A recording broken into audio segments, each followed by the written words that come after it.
Hai, Assalamualaikum dan salam sejahtera. Anda bersama kami di Mad Talk Podcast TV. Bersama saya, Hafiz dan Farah. Hari ini kita bersama dengan tetamu kita yang pernah berada bersama kami dulu.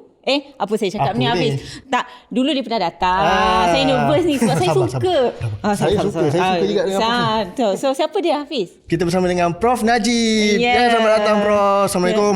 Waalaikumsalam warahmatullahi wabarakatuh. Pertama sekali saya minta maaf saya datang lambat sikit tadi sebab saya dari hospital saya jumpa seorang pesakit, dia ada penyakit bipolar disorder. Bipolar? Samalah dengan tajuk kita Prof. Kebetulan ya? Ya, kebetulan. Bagus. Jadi Farah, tajuk kita ialah Sometimes High, Sometimes Low. Am I bipolar? Bipolar. Jadi Prof, boleh terangkan apa itu bipolar? Oh, okey. Wah, ini Bipolar. kebetulan ya. Tadi pun baru tengok seorang pesakit ya, ada bipolar disorder. Tajuk kita menarik ya, sometimes high, sometimes low. Jadi apa benda yang high, apa benda yang low. Tu saya pun nak tanya Prof. Bipolar ni pun istilah yang ramai orang dah dengar kan. Tapi saya tak pasti betul ke tak. Ada orang kata split personality. Ada orang kata dia ni macam skizofrenia kot sebab dia fikiran dia bercelaru sebagainya. Jadi saya rasa di kesempatan ini kita kena explain kepada masyarakat apa tu bipolar disorder sebenarnya ya. Seperti yang tajuk tu cakap, sometimes high, sometimes low ni betul kerana bipolar disorder ni adalah penyakit yang melibatkan mood, perasaan dia. Iaitu dia ada dua polar. Satu polar yang dia terlampau gembira, happy, on top of the world. Itu kita panggil mania. Ataupun yang kurang sikit dia panggil hypomania. Itu kita jelaskan sebentar lagi. Dan yang keduanya, kadang-kadang mereka ni jadi low, rasa murung, sedih, sampai peringkat ada yang sampai rasa nak bunuh diri, hilang harapan, putus asa. Ini masa mereka mengalami kemurungan. Jadi ada setengah orang dia mengalami kedua-dua pola ni, iaitu extreme happiness, extreme sadness. Jadi inilah orang yang kita katakan mengalami bipolar disorder. So, jadi benda tu normal ke ataupun akan berlaku lah nanti? Okey, saya tanyalah Hafiz dengan Farah. Pernah rasa happy tak? Pernah. Macam dapat KFC, happy. Sedih? Pernah. Pernah. Putus cinta. Lepas ni kita PM tepi ya. Alright. Now, semua orang ada perasaan happy, ada perasaan sedih. Itu adalah panggil normal fluctuation. Perbezaan kita panggil variasi normal mood kita. Ya. Tapi itu bukan bipolar. Itu adalah perkara yang normal. Semua orang macam tu. Kadang-kadang ada sebab pun, katalah ada kereta kita kemalangan, kita low sikit sehari dua kan, sementara nak repair tu, sementara nak buat report polis sebagainya. Lepas tu kita okey balik. Itu normal. Ataupun happy kan, dapat anugerah anugerah dekan kat student ni, cemerlang, happy seminggu macam tu, lepas tu okey balik ya. Tapi itu adalah fluctuation yang normal. Okey, itu bukan bipolar disorder. Bila bipolar disorder ni, mereka mengalami extremes of mood, maksudnya kegembiraan yang melampau. Iaitu contohnya kan, kalau kita happy-happy je lah kan, tak perlulah sampai macam-macam planning lah, memandangkan saya dah berjaya ni, itu bukti daripada yang Tuhan dah beri saya satu keistimewaan yang saya boleh mengubah tata cara kehidupan di dunia ni, ada plan-plan nak bina bangunan yang besar-besar, saya merupakan orang yang berpengaruh sampai boleh melakukan benda-benda yang orang lain tak boleh buat. Kadang ada sesuatu keistimewaan khas, ada mukjizat lah apa. Itu kalau orang yang mengalami mania panggil, iaitu extreme happiness, sampai mereka merasakan dah berada di dunia yang tidak nyata lagi lah. Macam terawang-awang, macam banyak benda yang orang lain tak ada, dia ada keistimewaan. Itu panggil mania. Kalau yang berat lah. Ada yang kurang sikit dia panggil hypomania. Ini adalah mania yang kurang sikit tapi masih lagi luar biasa daripada apa yang sepatutnya orang kegembiraan biasa yang alami. Itu mania. Yang keduanya, bila mengalami pola yang kedua, iaitu kemurungan ataupun depression tadi, atau bipolar depression lebih tepat ya, iaitu mereka ni mengalami kesedihan yang melampau juga ya, secara berterusan. Okey, lepas saya cakap tadi, kalau mania tu sepatutnya kena happy berterusan sehingga sekurang-kurangnya seminggu. Bukan sehari dua je, seminggu berterusan. Yang depression pula dia kena rasa sedih, menangis, putus asa, berterusan juga selama sekurang-kurangnya 2 minggu. 2 minggu je. Baru dia panggil clinical depression. Dan kalau mereka mengalami dua-dua ni, kita panggil bipolar disorder. Ya. So kalau depression tu dia berterusan lebih daripada 2 minggu, itu dah lain tu doktor. Dah lain lah, dah bukan normal. Kalau sebenarnya untuk menjelaskan sikit, dalam mood disorder ni ada 2 jenis juga. Satu bipolar kita sebut tadi, ada satu lagi kita panggil unipolar. Kena faham tu. Unipolar ni adalah biasanya merujuk kepada kemurungan yang of course ciri-ciri sama je, tapi mereka ni hanya mengalami kemurungan je. Dia tak ada pola kedua, iaitu menjadi mania tadi ataupun hypomania. Jadi dalam pesakit mood disorder, dua-dua ni ada. Dan masing-masing tu adalah ciri-ciri dia sendiri, tetapi apa yang sama ialah kemurungan yang mereka alami itu sama je. Ciri-ciri dia tak boleh tidur, tak lalu makan, putus asa, dah hilang minat kepada aktiviti seharian dia, dan yang penting sekali dah tak boleh melakukan aktiviti harian seperti biasa, sekolah ke kerja ke, dan tak boleh. Ini adalah unipolar depression tadi, dan kalau mereka ada unipolar depression bersama juga dengan mania, itu dah panggil bipolar disorder. So Prof, apa faktor sebenarnya yang contribute to bipolar disorder? Adakah biological, dia punya environmental factors ke, keturunan, macam mana tu? Okey, ini satu benda yang menarik sebab kajian telah menunjukkan memang sebenarnya bukan saja bipolar tadi, even unipolar tadi pun ada faktor keturunan. Jadi kadang-kadang kalau kita tengok dalam satu keluarga tu ada seorang pesakit tu kan, ada bipolar disorder.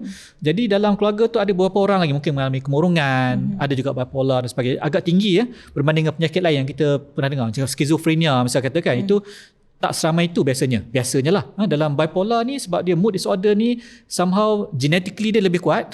Ada beberapa orang mungkin dalam keluarga yang mengalami juga sama ada kemurungan ataupun bipolar itself. Tetapi seperti juga penyakit-penyakit mental yang lain, faktor luaran, faktor persekitaran juga mainkan peranan. Sebab kalau kita tengok, walaupun faktor risiko tu ada macam ada seorang tu, one sister ada depression atau bipolar, memang possibility another sister boleh dapat juga, tapi kadang-kadang dia tak dapat. Pasal apa Sebab faktor persekitaran turut mainkan peranan, iaitu upbringing dia, mungkin dia ni kurang menghadapi masalah kewangan ataupun sebagainya, perhubungan kan, macam tu. Jadi mungkin dalam keadaan tertentu ada juga ahli keluarga yang tak dapat. Walaupun seperti saya tegaskan tadi, faktor keturunan agak kuat dalam bipolar dan juga unipolar depression tadi sebenarnya. So jadi Prof, benda bipolar ni Prof kata tadi boleh bunuh diri. Adakah itu fasa-fasa dia untuk menjadikan bipolar ni? Sebenarnya bunuh diri ni adalah satu perkara yang berlaku dalam banyak sangat jenis mental disorder. Of course dalam bipolar disorder, kebanyakan kes kalau berlakunya bunuh diri ni adalah depression lah, masa mereka mengalami bipolar depression, iaitu kemurungan lah, dia rasa sedih, susah hati, putus harap, rasa hidup dah tak berguna Jadi mereka akan, salah satu ciri ni kadang-kadang kalau dah very severe, dia rasa nak bunuh diri. Walau bagaimanapun dalam mania pun, walaupun dia rasa seronok apa tu, ada juga sebagian jadi suicidal, tapi explanation dia agak berbeza. Mereka kadang-kadang rasa ada kuasa yang luar biasa, hebat sebagainya, sampai orang putih kata invincible. Dia rasa dia dah hebat, kebal, terjun bangunan pun tak ada apa-apa. Tapi cuba terjun, meninggal. Jadi itu satu bentuk suicidality juga yang kita lihat kadang-kadang berlaku dalam mania. Jadi Prof, bipolar ni boleh kita nak nampak lah orang yang ada bipolar ni, dia boleh lakukan aktiviti harian dia ke, ataupun kita boleh nampak ada jenis ada bipolar ni. Adakah dia terganggu? Sebab mungkin dia punya sedih tu malam-malam saja kan, macam Prof cakap tadi, dia kena 2 minggu dia, kalau untuk nak depression ni untuk didiagnose kan. Tapi macam pagi-pagi ke dia pergi kerja, elok je mood dia. Macam mana tu? Ini satu perkara yang saya perlu perbetulkan. Saya sebut tadi, sebagai manusia biasa pun, kalau kita tak ada bipolar, tak ada depression, kita memang ada fluctuation dalam mood. Ada kadang-kadang tu lah, malam tengok bola, pasukan kita menang, happy kan. Esok ada something, ada kena marah dengan bos, depressed, itu biasa sahaja. Bila kita kata orang tu ada bipolar, dia akan melalui fasa-fasa tertentu dalam tempoh masa yang tertentu. Contoh macam mania tadi, sampai lebih kurang seminggu lebih, sentiasa happy, bertenaga, buat berbagai aktiviti, macam-macam plan, dia tidur pun tak ada masa untuk tidur, and have a lot of energy dan sebagainya. Masa dia murung pun, dia akan jadi sedih sampai lupa menjaga diri, tak makan, tak tidur, sampai kadang tak pergi kerja. Jadi ini adalah keadaan yang khusus yang memang berterusan selama 2 minggu. Jadi kalau setakat kalau mereka dah mengalami dua-dua tadi, sama ada mania tadi ataupun kemurungan dah peringkat klinikal ya, memang mereka tak boleh buat kerja seperti biasa. Ya, itu yang pertama. Itu saya harap jelas ya. Jadi kalau setakat fluctuation biasa tu siapa-siapa saja, mereka pun ada fluctuation yang biasa, tapi bila dah extremely berkeadaan begitu, itu adalah episod mania atau depression yang perlu dirawat. Now, seterusnya, sebenarnya ini pun ramai yang kurang faham. Bila orang tu didiagnose mengalami bipolar, dia bukanlah sepanjang masa macam tu, sebab kita sometimes low, sometimes high. Bukanlah sepanjang hidup dia kerja itu up and down, letih lah kita kan. Letih. Sebenarnya dalam keadaan biasa tidak begitu. Kalau kita berlukiskan graf, sebenarnya ada masa-masa juga yang mereka ini tidak manic dan tidak depressed. Normal. Istilah perubatan kita panggil euthymic phase. Iaitu dia macam kita je. Kalau ada fluctuation pun ada, up and down sikit-sikit saja. Ini adalah fasa yang terpenting pada saya sebagai seorang psikiatris, iaitu kita nak kalau boleh dengan rawatan ubat-ubatan, peringkat ini dipanjangkan. Kalau boleh dia berkekalan, iaitu mereka tidak mengalami kemurungan dan tidak juga mengalami mania. Ini possible ya, sebab tu ubat-ubat kita kadang-kadang kita aimkan untuk memanjangkan fasa yang di tengah-tengah tadi, ataupun euthymic phase tadi. So masa tu je lah yang untuk rawatan. So kalau nak konsistenkan yang fasa tu, dia perlu ambil ubat ke ataupun ada cara rawatan dia, Prof? Okey, secara semula jadi memang benda dah berlaku yang tempoh di tengah-tengah tadi, yang tidak high tidak low tadi. Boleh berlaku secara semula jadi. Cumanya bila penyakit ni berterusan, maksudnya tak dirawat kan. Okay, saya bagi contoh. Ada seorang ni dia mengalami bipolar, tak dirawat ya. Dia mengalami kemurungan tadi sampai 2-3 minggu, kita tak buat apa-apa. Sampai 6 bulan, dia panggil natural history ya. Kalau tak dirawat pun mungkin dia akan menghilang, pelan-pelan hilang. Sama juga macam mania. Mania tak selama itulah, mungkin lepas 2 bulan ke, kalau kita boleh cope sebagai seorang keluarga lah dengan dia aktif up and down, bercakap tak berhenti tu. Kalau kita boleh cope dengan tu, mungkin lepas 2-3 bulan dia akan hilang sepenuhnya. Dan ada tempoh yang tak ada apa-apa. Cumanya setiap kali penyakit dia berulang, tak kira pola mana pun, dia akan makin rapat. Oh, dia tak berjalan. Sehingga kan ada peringkat orang yang dah teruk tu dipanggil rapid cycler, iaitu tempoh bertenang dia sikit sangat. Lepas minggu 2 dah tak balik. Dan kalau betul-betul ekstrim, saya pernah juga jumpa yang tadilah yang macam kita ingat awal tadi, sampai setiap hari ada. Itu ultra rapid cycler panggil. Walaupun boleh dibendung, kita sekarang aimkan rawatan supaya seboleh-bolehnya sebelum penyakit itu berulang kerap sangat dan terlalu pendek tempoh yang mereka berada di tengah-tengah tadi. Jadi Prof, kalau ada seorang tu yang ada bipolar, dia mesti dipuji dia ke, dia rasa macam nak dipuji lah diri dia. Saya macam orang cakap kena cakap sesuatu yang baik untuk dia. Adakah itu boleh mereducekan dia punya simptom ke ataupun tidak? Ini bipolar mania ke depression? Saya rasa mania. Mania, betul. Bagus. Faham. Sebab kalau depression tak jadi macam tu. Puji pun dia tak reti. Okay. Orang yang mengalami mania, dia memang extremely happy. Dia seronok. Kalau puji-puji tu bukan saja dia akan suruh puji lagi. Sebab dia rasa memang dia seharusnya dia puji kerana dia banyak kelebihan. Kalau dia perempuan misalkan, dia yang paling cantik sekali, puteri diraja sebagai whatever lah, dia rasa macam tu. Jadi setakat puji-pujian tu memang dia tak heran, memang dia kata dia deserve to get that. Itu orang yang betul-betul manic lah ya. Jadi is it harmful to do that? Saya rasa kalau setakat untuk memujuk dia makan ubat apa semua tu, saya pun kadang guna macam tu juga kan. Untuk pujuk tujuan yang baik lah, bukannya tujuan nak menghina sebagainya. Jangan pula mereka ada simptom tapi kita sebagai ahli masyarakat kita melawak-lawakkan. That is wrong dari segi etikanya lah pada saya. So benda tu cara terbaik jugalah untuk pujuk untuk makan ubat. Kalau gunakan secara baik. Sebabnya satu lagi mungkin saya tak sebut awal tadi, bila mania ni, satu kita dah katakan tadi apa, extreme happiness. Itu baru satu. Ada satu lagi versi, dan kadang-kadang dua-dua versi ni berlaku pada orang yang sama. Mereka juga can be very irritable, mudah marah. Jangan buat pasal. Kalau you buat melawak tak kena pasal, nanti macam-macam. Boleh mungkin agresif juga dan sebagainya, dan mungkin jadi bahan kemarahan dia pula. So dua-dua ni boleh berlaku ya, versi yang extreme happiness dan irritability. Ya, kadang-kadang dia tak adalah happiness langsung, irritable aja. Itu yang ramai keluarga dan doktor juga susah sikit nak handle. So doktor, macam bipolar disorder ni, dia ada potential trigger ke? Macam adakah something yang maybe yang buat macam irritable, macam Prof cakap tadi kan? Adakah something yang macam boleh trigger tu terus dia macam zup naik ataupun terus down. popular belief macam tu lah. Okay, tapi sebenarnya dalam keadaan sebenar, you mungkin jumpa keadaan ni untuk orang dalam fasa mania. Sebab dia, one of the things ialah dia ada labile mood as we describe it. Labile mood maksudnya dia boleh berubah, sekejap happy sampai gelak, terbahak-bahak gelak tu. Lepas tu pada habis je tu, kalau kita pada situ, kita bila orang happy, kita pun happy kan, kita nak tumpang gelak dengan dia, tak sempat gelak, dia menangis sepuas-puas hati dia. Itu ada, itu dalam fasa mania sahaja. Okay, sebab dia panggil ada lability of mood. Mood dia memang up and down sangat macam tu. Tapi ini pun biasanya lepas sometime dia akan hilang kalau kita bagi rawatan dan sebagainya lah. Dan ini pada saya sebagai doktor nampak macam exciting pada orang yang nampak, tapi kita sedih lah sebab kalau kita bayang kita dalam keadaan dia, memang terseksa jugalah kan. Kita tak boleh kontrol emosi dan sebagainya. Boleh berlaku. Tapi masa depression, dia biasanya tak adalah sampai lebar begitu. Dia sentiasa sedih. Kadang you crack joke pun dia buat tak layan sebab dia sedih kan. Tak ada masa untuk macam tu. Betul cinta. Jadi Prof, macam saya dengar ada orang cakap bipolar ni more kepada split person. Tadi kan Prof kata bukan sebenarnya kan. Split person ni sebenarnya apa dia? Split personality ni istilah layman yang ramai orang guna, tapi kan dia tak faham apa benda split personality ni ya. Ada beberapa diagnosis pun without going into detail kan, yang dalam psychiatry ni kita kaitkan dengan split personality. One of them is bipolar lah of course. Tapi macam saya sebutkan baru kejap tadi, dalam konteks ni mungkin dia describe fasa mania tu yang dia kejap berubah-ubah perangai tu. Itu memang feature of mania. Bipolar mania.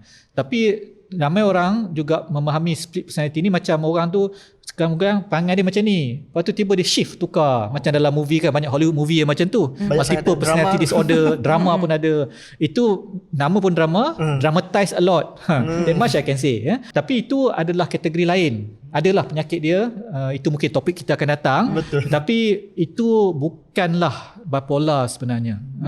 Ada juga lagi satu yang orang confuse, dia panggil skizofrenia kan. Splitting of the mind, itu definisi literal dia. Jadi orang ingat skizofrenia lah apa split personality dia, which is also wrong. Itu pun topik akan datang lah, satu hari kita akan bincang lebih lanjut. So kesimpulan dia, kalau bipolar mania ni memang dia boleh berubah dengan rapid, tapi itu part of mania maybe.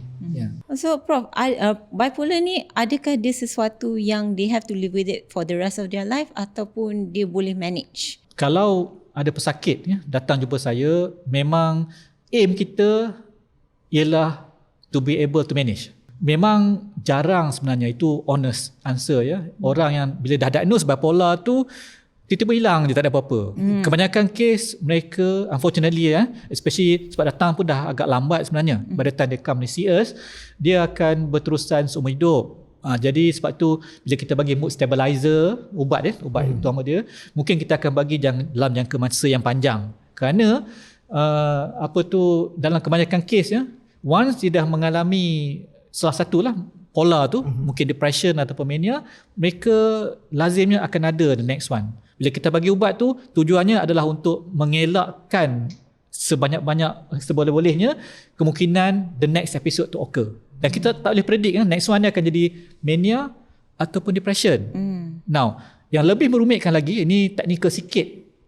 Kalau ada view kita yang doktor, mungkin lebih relevan kepada mereka, tapi masyarakat perlu tahu juga, iaitu masalah untuk pakar psikiatri dari segi perawatan bipolar ni ialah ada pesakit yang datang dengan depression. Kan dia kata bipolar, belum lagi bipolar sebab depression ada, dipanggil unipolar depression. Rawatannya memang anti kemerungan semata-mata lah biasanya. Ya. Sedangkan kalau bipolar, rawatan dia adalah saya sebut tadi mood stabilizer. Jadi sepatutnya kalau kita boleh teka yang pesakit kemerungan ni akan mengalami bipolar, kita akan bagi mood stabilizer awal-awal supaya dia tak boleh ke manic dan sebagainya. Jadi itu masalah pakar psikiatri, sebab kita tak ada test yang kita boleh buktikan orang ni definitely bipolar ataupun unipolar. Jadi kebanyakan kes kita akan tahu kemudian. Itu yang pertama. Yang keduanya, kalau soalan Farah tu lah, kalau kita buat satu graf kita ambil 1,000 orang yang mengalami bipolar di seluruh dunia, kita plotkan graf dia. Okay, kita sebut tadi kalau orang bipolar dia boleh mengalami kemurungan, dia boleh mengalami mania, dan boleh mengalami apa? Yang tengah-tengah. Yang euthymik, tidak mania dan tidak depression.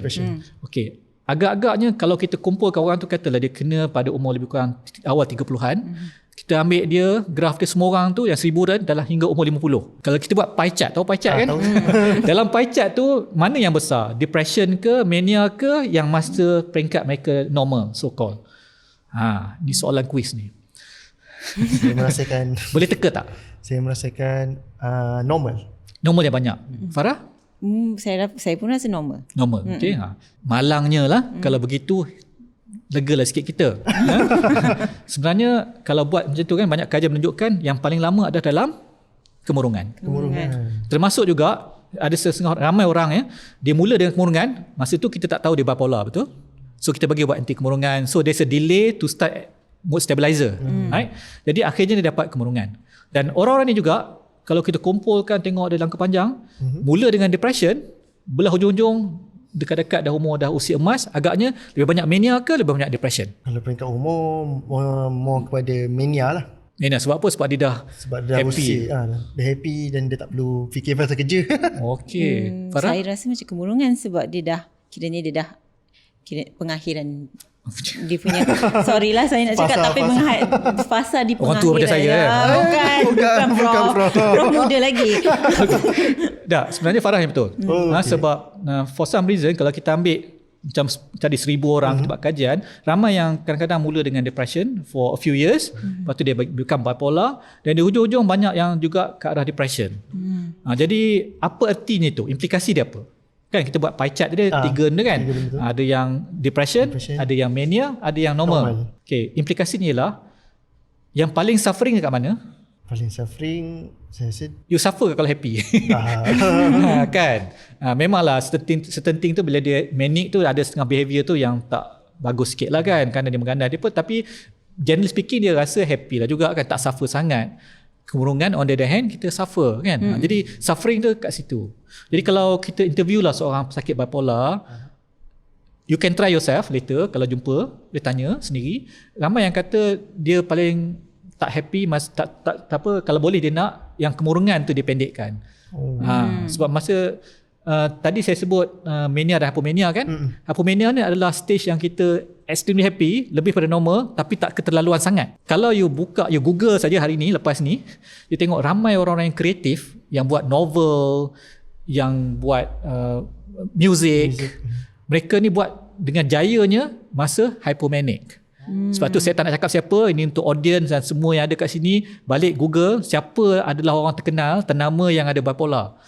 Dia bila hypomania, di masa tu people are more creative. Kadang-kadang bukan setakat buat lirik lagu, compose lagu, buat novel, kadang-kadang banyak benda-benda lain yang bermanfaat pun boleh berlaku. Saya tak kata marilah ramai-ramai kena bipolar. Yang saya katakan ialah bukan, it's not all bad. Jadi lagi kita sebagai manusia ni kan, kita lihat model penyakit ni sebagai ujian daripada Allah Ta'ala juga kan. Bila kita mengalami tu, kita tengok that side. So when I have conversation with my patient, we talk about side effect, simptom tentang rawatan, tapi kita tengok juga, reflect juga dari segi aspek ini, kerohanian juga, sebab bukan semua itu bad. Adalah sebab dapat satu penyakit tu mungkin something that we can learn, termasuk kat family members. Kita boleh learn daripada experience ni bersama. Jadi Prof, kalau kan selalu kalau orang ambil caffeine ni boleh reducekan bipolar ataupun tidak? Macam mungkin pagi-pagi dia perlukan caffeine untuk boost the mood. Sebenarnya bila kita sebut bipolar, kita kena jelas bipolar depression atau bipolar mania. Caffeine adalah sejenis booster, stimulan, perangsang otak. So rasa Hafiz, orang mana yang antara depression dan mania, mana yang akan terkesan dengan caffeine? Saya rasa mania je lah. Dua-dua lah sebenarnya. Dia dah high, bagi caffeine dia semakin lagi up. high. Kalau orang low, bagi caffeine dia up sikit. Tapi caffeine bukanlah ubat. Kan ambil sikit-sikit tu, I think just macam tu lah. Kalau orang tu tengah manic, you bagi kopi, dia mungkin high sikit lah pada saya. Itu pun ikut amount. Kalau setakat satu mark tu tak ada efek pun. Macam kita lah kan, we need a bit of coffee to wake up in the morning untuk bekerja. Setakat tu je. Sama juga depression, just bagi satu kopi dan dia boleh mood dia dah lift secukupnya, tak payahlah jumpa psychiatrist. Okay, sikit ada tapi temporary dan cukup untuk dia start a day off lah. Cumanya itu bukan bentuk rawatan, walaupun sebenarnya ada kajian menggunakan kafein untuk rawatan, tapi evidence dia not very strong. Malahan kafein ni sejenis dadah sebenarnya. Kalau ambil terlalu banyak pun ada implikasi dia. Kalau kita terbiasa minum kopi banyak kan, jangan jadi tremor dan sebagainya. Tak seronok. Kan? Malahan kalau kafein tu ambil berterusan sangat ni, ramai orang, saya pernah jumpa orang sampai 20 cawan kopi sehari ada. Mak Saleh lah, orang Malaysia saya tak tahu lagi. Ya, jadi sehingga kan kalau tak cukup 19 cawannya dah meletak, tak cukup. Itu susah lah kan, dah jadi ketagihan. Topik kita dahulu kan, ketagihan. Okay. So Prof, saya juga nak tanya, ada tak misconception or stigma pasal bipolar ni yang Prof sendiri nak kiranya nak address pada public, sebab sekarang ni we live in a society yang agak open sikit nak cakap pasal mental disorder ni, mental illness ni. So tapi bipolar ni mungkin tak berapa nak faham sebab jarang kita dengar. Soalnya kita dengar depression je lah yang paling banyak kan, depression, anxiety. But bipolar ni apa yang misconception ni dan apa tu stigma yang mungkin Prof sendiri nak address? Okay, sebenarnya kita tengok statistik. Around the world, 40 million people didiagnose bipolar. Fakta kedua, 2% daripada society ada bipolar. Okay, dan ramai orang yang ada bipolar ni tidak dikesan. Jadi punca stigma ni sebahagiannya kerana orang tak faham apa tu bipolar disorder. Macam tadilah masa kita awal perbincangan, ada orang kata split personality lah apa semua, dan termasuk juga sikit-sikit elemen yang dipanggil social stigma, iaitu pesakit mental adalah berbahaya. Saya tak nafikan kalau orang tengah bipolar mania, tengah high, dia can be aggressive, dia mungkin nak menyerang orang sebagainya, sebab dia contohnya dia irritable dia kan, rasa nak marah sangat, orang pun masih lagi cocok-cocok dia lagi marah lah, orang tak faham kan, mungkin sampai dia pukul orang sebagainya. Tapi pada saya dalam kebanyakan kes, sebab mereka ini dibuat begitu, kalau tidak mungkin tak jadi peringkat mengganas begitu ya. Dan bila orang dapat kemurungan pula bipolar depression, dilihat sebagai yang seorang yang dah lemah sebab dah tak boleh pergi kerja, melihat segala-galanya negatif. Jadi seolah-olah ini adalah satu benda yang tak baik, dan mereka, masyarakat kadang-kadang mengasingkan pesakit-pesakit bipolar. Now, masalah utama yang saya hadapi dalam perawatan pesakit bipolar terutamanya adalah stigma tu. Dan stigma ada dua jenis ya. Satu dia panggil self stigma, satu saya sebut tadi social stigma.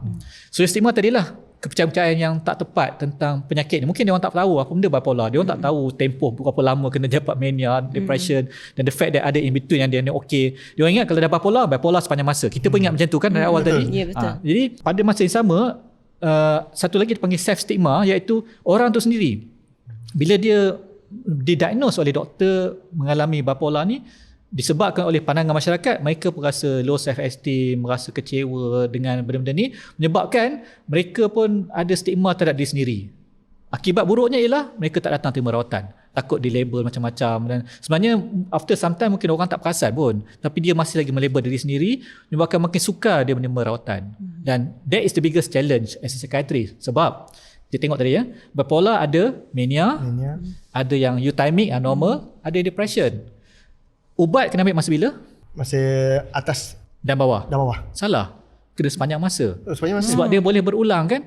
Jadi sepanjang masa kena ambil. Masa mania kena ambil, masa euthymic kena ambil, masa depression kena ambil. Jadi masalah saya yang paling besar bila tengah normal. Saya beritahu ini fakta. Kalau seorang tu mengalami bipolar, dia sedang fasa euthymic, katalah saya, bukan doa saya contoh saja.